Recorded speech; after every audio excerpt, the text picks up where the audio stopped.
gudoomiyaha xisbiga mucaaradka ee UCID injineer Faysal Cali Waraabe iyo wafdiyo hogaaminaya ayaa maanta lagu soo dhaweeyay magaalada madaxda gobolka Sanaag ee Ceergabo waxaana soo dhaweynta wafdidan ka qayb qaatay taageerayaasha xisbiga mas'uuliyiinta xisbiga UCID ee gobolka Sanaag dhalinyaro haween iyo shacab weyne kale kuwaasi oo wafdigani kaga hortagay galbeedka magaalada Ceergabo kadib markii wafdidani soo gaareen goobta soo dhaweynta waxa mid u gacan qaadeen dadkii soo dhaweyntooda ka qayb qaatay waxaana ugu horeyn ba halkaasi ka hadlay gudoomiyaha xisbiga UCID ee gobolka Sanaag boqorro iyo dadweyne kale oo badan maanta waxaan lagu soo dhaweynaa gudoomiyaha xisbiga UCID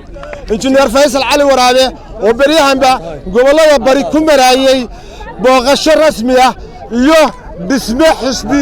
iyo tala bixinba ku maraayay oo la ascaarood iyo xudun iyo dhulkii aan la mari jirin oo dhanba soo seexday ayaanu maanta halkan ku soo dhaweynaa waxaan ku leenahay gudoomiyaha wiilka Sanaag gobolka Sanaag degmada Ceergabo magaalada madaxda ku soo dhawow waxaan maanta halkan ku soo dhaweynaa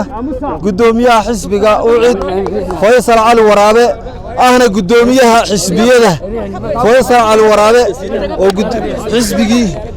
iyo cadaaladda iyo daryeelka waxaan ku soo dhaweynaa gobolka Sanaag aan ku soo dhaweynaa magaalada Ceergabo injineer Faysal Cali Waraabe gudoomiyaha xisbiga UCID waxaan leenahay soo dhawow gacmo furan ku soo dhawow intaasi kadibna waxa wafdidan loo soo galbiyay gudaha magaalada Ceergabo isagoo gudoomiye Faysal Cali Waraabe ku sugan hotel Sanaag ayaa waxa uu warbaahinta kala hadlay halkaasi waxana uu mahad celiyay dadkii soo dhaweyntiisa ka qayb qaatay sidoo kalena waxa uu gudoomiyuhu sheegay ujeedada safarkiisan uu ku yimi magaalada Ceergabo hadda Ceergabo soo gaarnay alxamdulillah rabbil caalamiin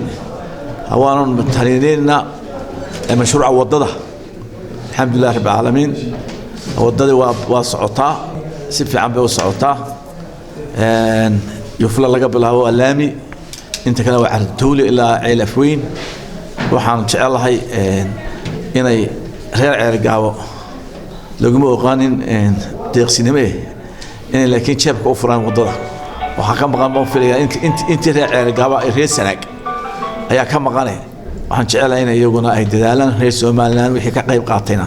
waanu mahadnaqaynaa waxaan u naxnaa xog waran su'aal nabadeed baan wadnaa waxaan doonaynaa beelaha reer Soomaaliland aan la shirno aan tusaalayno in wax la ilaa 4 beelood aan jirin ay Sanaagta hal beelo qura reer Soomaaliland ay tahay Cabdiraxmaan Axmed Ilsar shabakada caalamiga wanaag magaalada Ceergabo